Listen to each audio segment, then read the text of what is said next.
আজকের পাঠ আদি পুস্তক 18 অধ্যায় 1 থেকে 10 পদ। ভগবান একদিন মামরের উপকুঞ্জে আব্রাহামের কাছে আবির্ভূত হলেন। তখন দিনের বেলার সবচেয়ে প্রখর রোদ্দুরের সময়।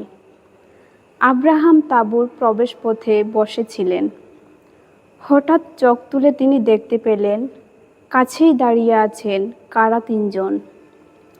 তাদের দেখা মাত্রই তিনি তাদের অভ্যর্থনা জানাতে তাঁবুর প্রবেশপথ থেকে ছুটে এগিয়ে গেলেন। মাটিতে প্রণত হয়ে তিনি তাদের একজনকে বললেন, প্রভু, আপনি যদি আমাকে অনুগ্রহের চোখে দেখেন, তাহলে দয়া করে আপনার এই সেবকের কাছে কিছুক্ষণ না থেমে এগিয়ে যাবেন না। আমি এখন কিছু জল আনতে বলি, আপনারা বরং পা ধুয়ে এই গাছের তলায় একটু বিশ্রাম করুন। আমি ততক্ষণে কিছু খাবার নিয়ে আসি।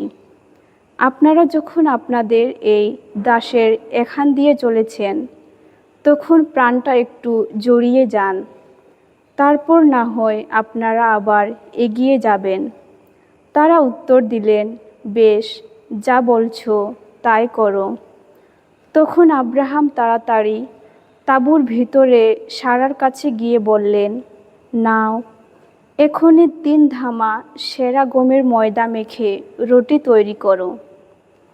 তারপর তিনি যেখানে তার গরু বাছুর সব ছিল, সেখানে ছুটে গিয়ে একটা ভালো নধর বাছুর বেছে এনে সেটা তার চাকরকে দিলেন।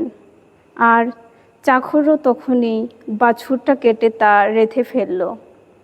আব্রাহাম এবার দুধ, দই আর রান্না করা সেই বাছুরের মাংস নিয়ে গিয়ে অতিথিদের সামনে সাজিয়ে দিলেন।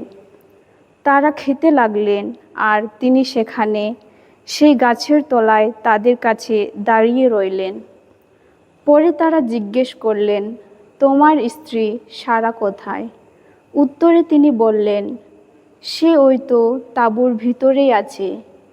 তখন তিনি তাদের একজনকে বললেন, শোনো, আগামী বছর এই সময়ে আমি নিশ্চয় তোমার কাছে আবার আসব।